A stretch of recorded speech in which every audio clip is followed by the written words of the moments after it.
Pemirsa, seekor anjing diajak jalan-jalan ke Bukit Tinggi Berkaca. Katanya sih aman, transparan, dan udah diuji.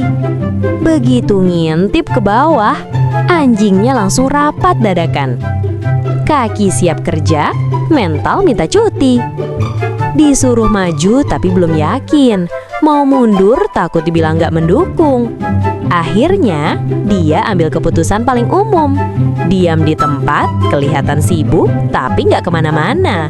Mukanya kayak bilang, yang penting proses jalan, hasil nanti menyusul. Kalau kamu ketawa tapi ngerasa, like dan komen sekarang.